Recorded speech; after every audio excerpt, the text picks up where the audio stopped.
So now I want to invite all the panelists for the next conversation. Brenda Gitao, Beldin Kirito, Susan Mugambi. We can just come on stage. And the moderator to just wait for me here. Can we give them a round of applause? I think they need some oomph and energy, if they have nerves. Well done. Let's give a round of applause to Mrs. Rose Marete, the Program Coordinator of Women's Business Incubation Program, and she'll be the panel moderator. And she'll first start by doing a presentation, and then chairing the conversation. Good morning, everyone. I'm so delighted to be here this morning and to just share some findings from one of projects for women economic empowerment in University of Nairobi. And I will straight away go to just do a small presentation before I engage my panelists, and I'm looking for Beldin. One of the panelists should be here. So I'm excited this morning to present the brief work what one of our colleagues was asking this morning about a program we call Women Economic Empowerment, have Women Business Incubation Project at the University of Nairobi. So the project on women business incubation at the WeHub University of Nairobi, the objective is to evaluate the effectiveness of business incubation on women enterprises business. And what happened is that the university realized that there was untapped potential of women entrepreneurs in Kenya. And the university, Women Economic Empowerment, have funded by Bill and Melinda Gates around the women business incubation way back in 2021.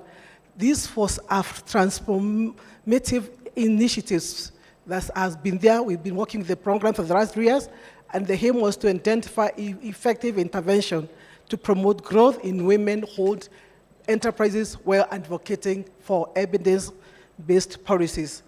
And the objectives of the women business incubation, a project where we incubate. So we wanted to test the incubation model and evaluate the extent to which it contributes to the growth of women businesses, and use these findings to advocate for policy and utilization of women businesses incubation for the growth of women business. And therefore, we have decided to develop this model. And for them to come up with this model, the team of WeHub reviewed several relevant youth-raised incubation models in Africa, so that we did not leave any stone unturned to make sure that we had the best model to implement and be able to get the results. So the WeHub incubation model was designed around 5 key pillars that I'm going to demonstrate in a few minutes. And one was building capacity, access to credit, market linkages, linking to information technology, mentorship, networking, and to address the challenges that are faced by women in business. So the intervention created an effect that was able to minimize the impact of women, SMEs, and business performance. And the model not only illustrates the key and the key partners, also the coordination of the different actors, also who represent the whole program, intended so that we can be able to get the intended outcome, which were at 2 levels, lower and also the higher levels, as I'm just going to demonstrate in the next slide. So this is sorry about that. Sorry. Something went wrong with the screen. Okay. Oh, good, I'm there. Excellent. So I mentioned that the incubation is focused on 5 pillars, and those are the intervention. After we did our baseline survey, and we were able to find out the challenges that normally affect women business, we were able to identify the challenges, and those challenges, they informed a curriculum that was developed by WeHub to intervene so that we can be able to collect or can solve the gaps or close the gaps so that women can be able to grow their business. And one of it was capacity building. That was, we realized when we interviewed the women at the baseline survey, we realized that most women, they say, I want I want somebody who can be able to train me in entrepreneur knowledge and skills. I have absolutely no idea what it means doing business. I've just want myself here. And then the second pillar is access to credit. Most women, because of the challenges of no collateral and many other challenges, they have never been able to access any money or loan, and so they needed somebody to help them even understand financial management, how to go around, costing their products, selling their product, and etc. They also wanted to know about markets. They say, yes, I have a very good product, but I don't know how to, I do not know who are my target clientele. I do not know how to reach my clientele. I do not even understand what my clients want, etc. Another area, another pillar or intervention was information, technology. Most today, if you're doing business and you're not really using technology, you realize that you really can't go far. So many women needed to know, how can we leverage on technology for us to be able to reach the markets? And therefore, this was identified as one of the key pillars or intervention, and then mentorship. Most women had no idea about what to do. So mentorship was also very critical. And that's therefore, after we incubated, the now women hold businesses in those 5 pillars. We were able to now to come up with the low level outcome and the high level. Low level outcome is growth in revenue. They're able to get more money from their business, growth of assets, business expansion and diversification, job creation, growth of networks, adaptation of best practices, and then finally we can now inform policy advocacy and policy. For example, be able to inform or to now inform the government on the policies that works for women, incubating women businesses. Like for example, what policies are there for women entrepreneurship? Are they working for women? When you say you're going to create an environment for women, is it working? And that is how we have tested and found out if it's working. And with that, we disseminate that information.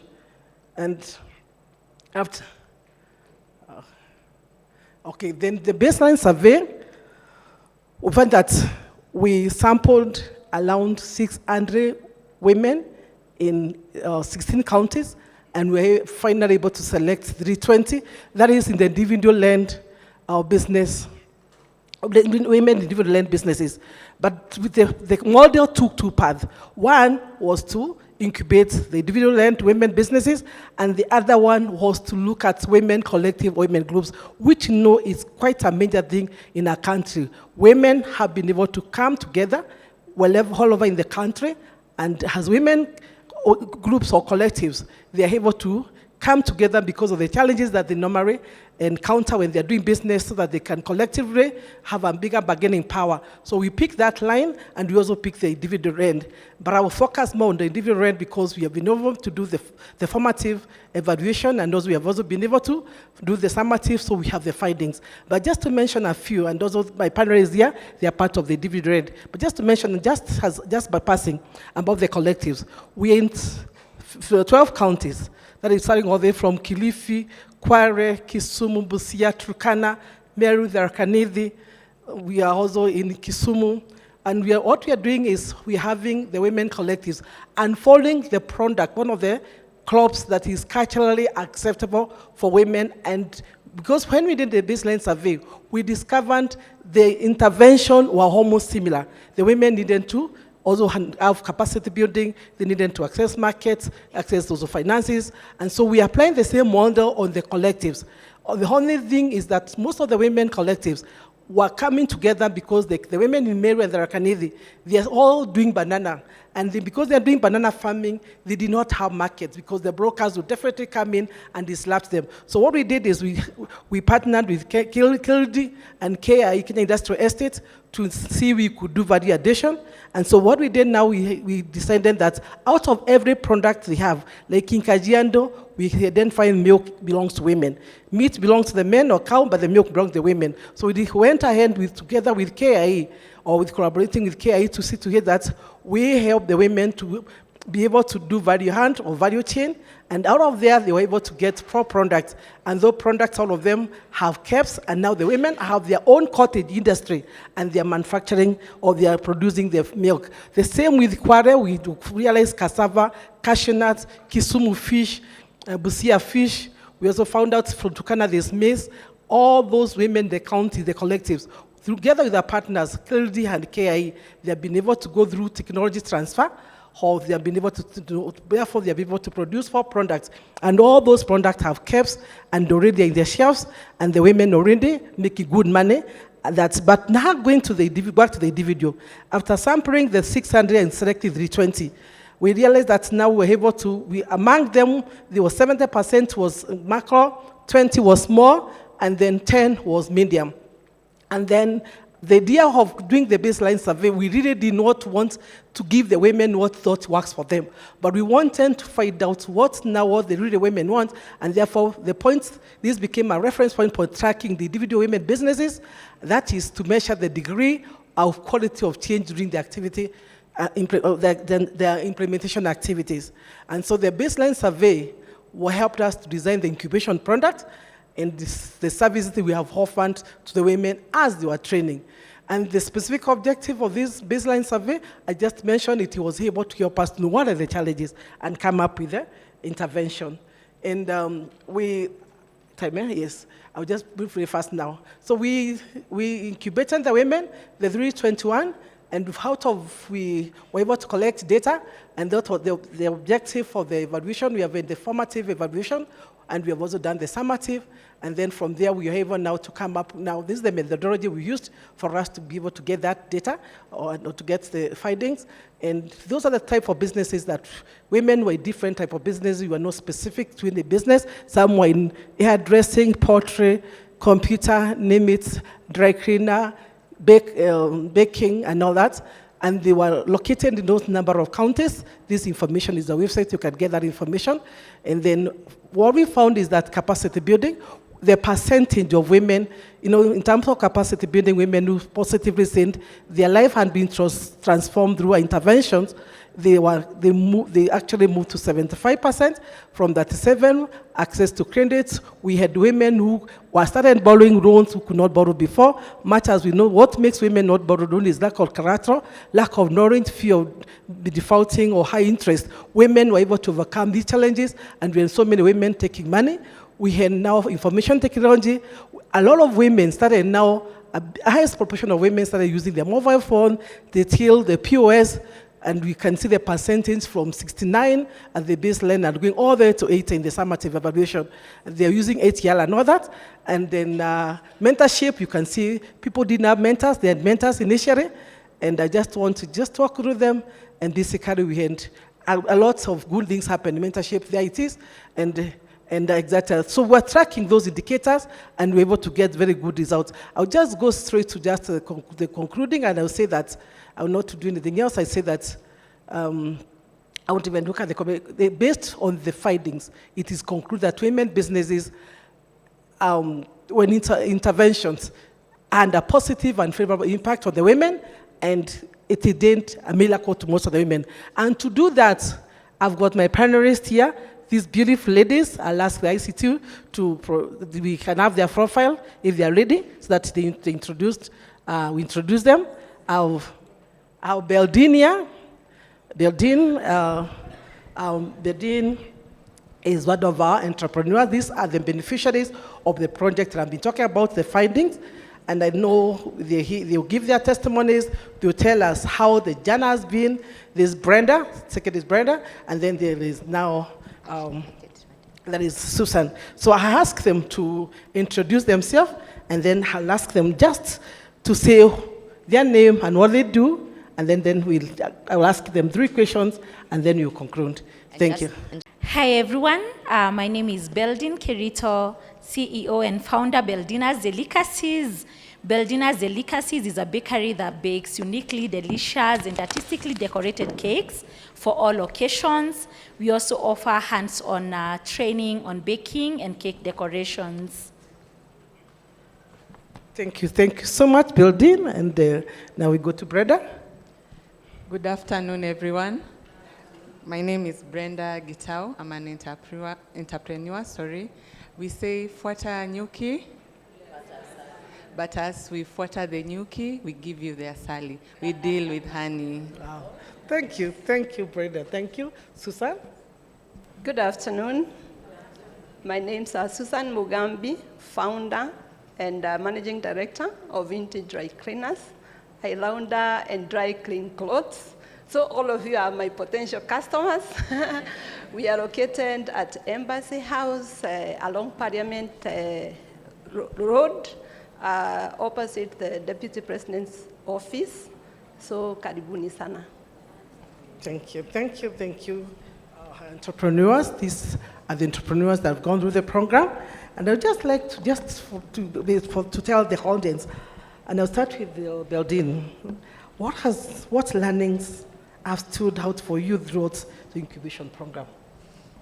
For me, actually, I really appreciated the program of the incubation program because out here, entrepreneurship, like hands-on skills, are not taught in schools. So when you come out here, you find that there are many challenges that you encounter, and some of these challenges, like access to new markets, basic accounting. Even if you have an accountant, as an entrepreneur, you need to really have some accounting skills, which we were taught in the program. Also, the human resource management, like myself, I have a team of 10 staff members. So you find you have issues with human resource, and as a medium or small business, you may not afford to hire HR. So as a founder, you need to have such skills, and those are some of the skills that I really got from the program. Thank you, Beldin. Let's hear from Brenda. So for me, during the incubation, a lot of things changed in my life, and as a honey seller. First, it's about branding. I learned something. Customers buy what their eyes see. So we rebranded how we package our honey, and from there, it has massive sales as we operate online. And I used to ask myself, will I stay at home as a woman? And I said no. So social media is my office. Thank you. Excellent. Thank you so much. Let's hear from Susan. For me, it really impacted on me, the training, because for one, I don't think I would have even sat in front of you like this, because of fear, literally. But now I can sit and network.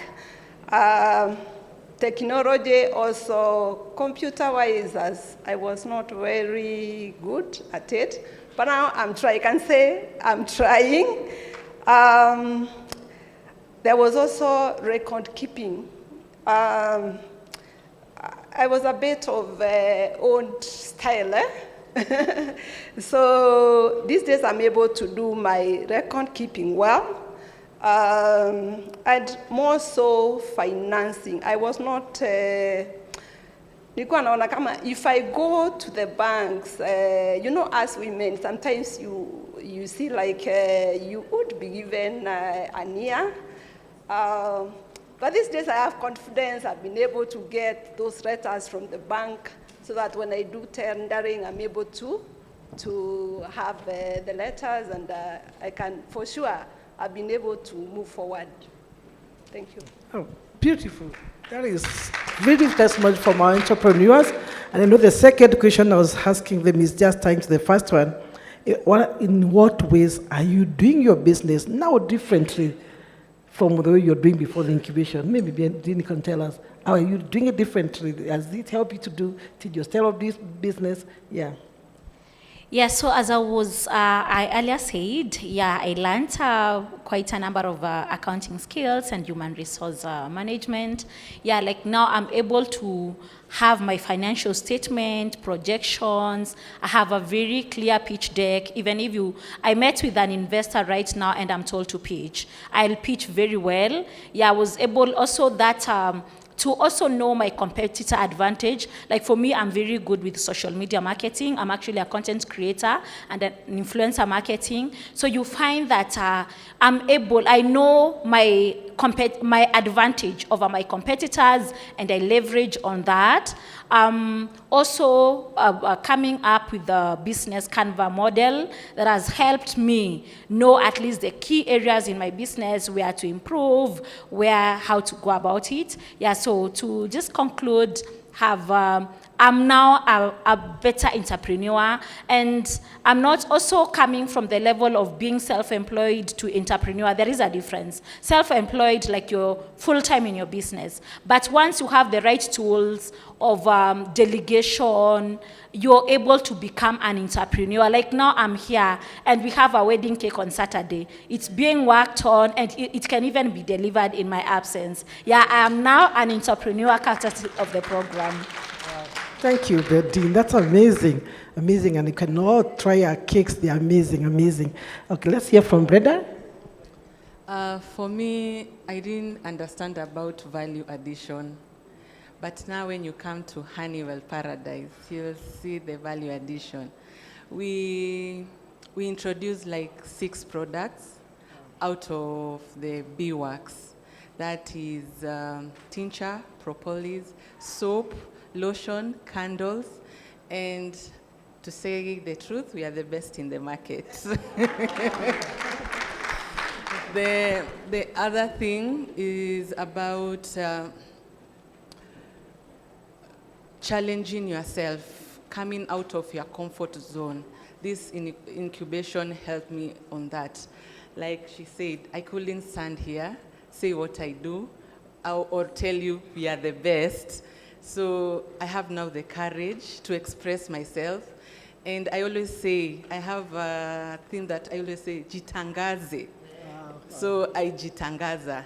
Karibuni Honeywell. Thank you. Thank you so much, Brenda. Honey is outside there. Please pick a tin as you're going outside. Amazing natch. It smells very nice. Well, thank you, Susan. Let's hear about keeping us clean. We're all looking clean, ladies. Yes. Delegating duties was an issue for me. I was the managing director, the accountant, the receptionist, the everything.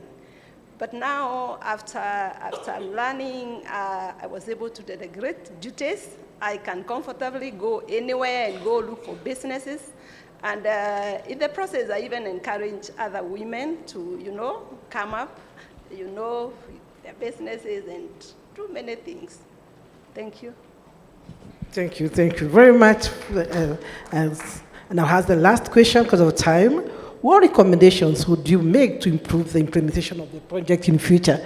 The next cohorts that we're going to take in, what recommendation? What would you have wanted done differently? Start with Berdine.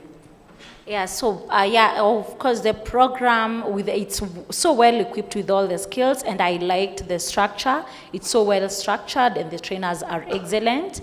Probably for me, I would really wish as many women out here to get to learn about it.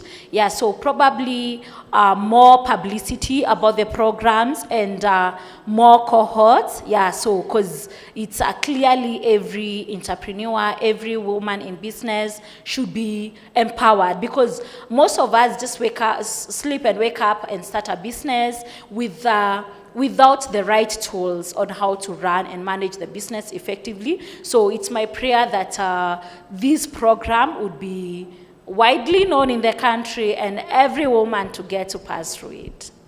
Well, thank you so much. Thank you so much for that wonderful recommendation, Brenda.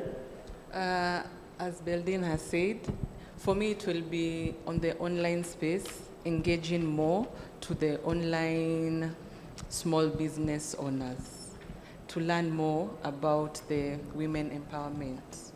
Yes. Thank you. Both ladies are talking, we need to reach out to more women. More women want to get more entrepreneurial knowledge and skills because they are being impacted, they know the value of the program, then those are good recommendations. Susan? Just as my other co-hosts have said, I would like all of us to, and you to include more ladies. We keep going as women. Let us support one another. so that we can be great and so that we can celebrate each other each and every day. Let's talk about our stories every day, and let's make an impact in a places of work. Thank you very much. Excellent, excellent. And the last question will be about mentorship. What is it now that you've gone through the program, you've concluded, would you like a mentor to work with you, or what is it you'd like? That's very quick, and then we finish here. Berdine? Yeah, for me, actually, I can say, let me give you your flowers, the flowers you deserve as Rose Marete. Yeah, so when I first met you through the program, you came out as this very, very loving, kind, and supportive lady. And for sure, I clung onto you. And for sure, for me, I've really, really benefited from the market access, from the business guidance, from the tips. Because Rose is one person, I'm stuck at the middle of the night, I'll call her and she will respond to my calls. So for me, I wouldn't ask for any other mentor other than you. Thank you so much, Rose. With that, thank you, baby. Brenda? It is true, Rose has stood with us. Even if we don't have a project to come and present ourselves, Rose is always there for us and asking us how we should go. And I want to thank also WeHub. It has really helped us. We have grown. We have seen changes. And I've met women who have really changed their lives. And thank you, WeHub, and thank you, Rose. Thank you so much. And Susan, any mentor that you want to work with, and what else do you want to be done now, way forward? I also want to echo their sentiments and sincerely appreciate University of Nairobi and TechnoServe and all our sponsors. This is now the second meeting we are coming to, and it has really impacted on us. So keep making us women shine, and let us all shine together. We really appreciate you. God bless you. Thank you so much, our panelists, for the kind ones you told about the incubation, what you've learned, where the incubation has been able to take you. And as mentioned, we have the women collectives. With the graduating the other day, we will be graduating the women collectives or women groups for the 15 counties. Women already who have done value addition. They have products that are kept and in the supermarkets, and women that all have been empowered by WeHub. And together our partners, TechnoServe was key in the individual end. And then we was working with other partners. Crown Trust has been one of our major partners in terms of capacity building. The director Daisy, we really want to appreciate you. The work we see today is also through Crown Trust. They'll be very, and we have Kilridi, we have Kenya Estate, we have got banks that we're working with. And I just conclude by saying that one of our biggest gap is how women can get money, access to finances, because if these women got money, I know most of them want to expand, you'll actually be having the biggest industries in Kenya. The women want to do cottage industries in all the counties. Those who are in Meru, leaders, find out the women who are doing value addition on banana. They are making banana crisp, banana flour. They are doing fiber to do the sanitary towels. They are doing organic fertilizer from the banana. And amazing innovations we see there. If you go to Kisumu, they will have the small fish, the big fish. The Turkana is quite a distance. If you're close to them, assist them. And if you go to Kilifi and Kwale, they are doing cashew nuts, they are doing cassava, and out of the cassava, they are doing the cassava flour, the cakes. They're also doing the cashew nuts, they're doing the peanuts, cashew nuts, butter in other ones, they're doing the cashew nuts. So we've got women, and we want to ensure that all our women collectives have a cottage industry from all the counties, and they're the people to mentor other women, to influence. Kajiado, there's milk, there's cheese, there's yogurt, and we want the women in Kajiado to be empowered through the groups that we're working with. Thank you so much for this opportunity, for us to speak about University of Nairobi, we have Business Women Incubation. Thank you so much. Asante. Before you go, ladies, this I think might be for you to answer. So someone online, first of all, they have said it is encouraging to see what the ladies are doing as small-scale entrepreneurs. So clap for yourself a little bit. Yeah. And they do agree that policy framework is relevant and important. So I don't know if any of you can speak on this, but the question is, do you include sustainability and circularity? So circular economy, can anyone speak on it, or would you be able to speak on it? Sustainability? Yes, we are very practical, very intentional about sustainability. We have is a program. Within the next few months, we are done and we have graduated the women. So what we are doing, we are working with the county leaders. For example, if you go to any county, we are trying to the county to hold the project and other partners. So that when we have the program is done, women already have the skill, they have the technology. All they need is somebody maybe to come and give a little resources or financial support for them to expand. And from the space they're supposed to now to mentor other women within the county. So we are very intentional. So if you come from any of the county, the 17 county where we have this, we expect to identify the women and say you can support. We are also hoping that we will be able to take a second and third cohort, but sustainability is key. We don't want when we are done. This is just training, and we can't see the impact. Impact for us is real, and sustainability, yes. Fantastic. I have one question for all of you, just 10 seconds. With what you know now, what are you going to do differently?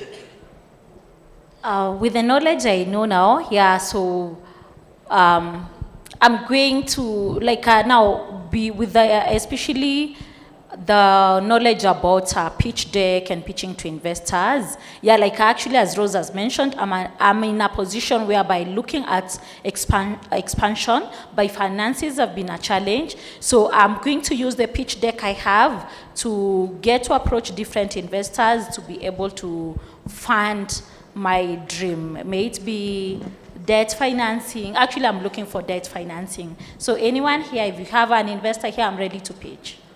Awesome. Round of applause. See her at the back of the tent.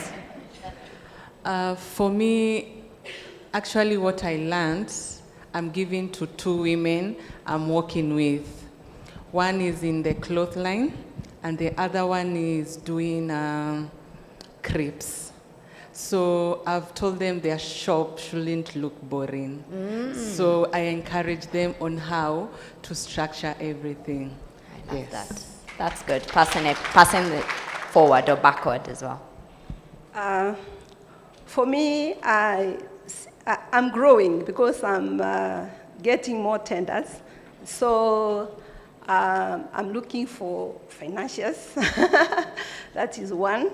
Number 2, since I'm growing, I'm also trying to impact on girls and even the ladies at home. They have chamas and that kind of chamas that they want to do small businesses. And like yesterday, I was in my place in Meru, and we talked with some women, and they were happy with at least, you encourage them in what they are doing. Yes. And I'm happy for that. Okay. So let's continue shining, make an impact wherever you are. Amen. Thank you very much. I love that. May you grow and glow. Can we give them a round of applause?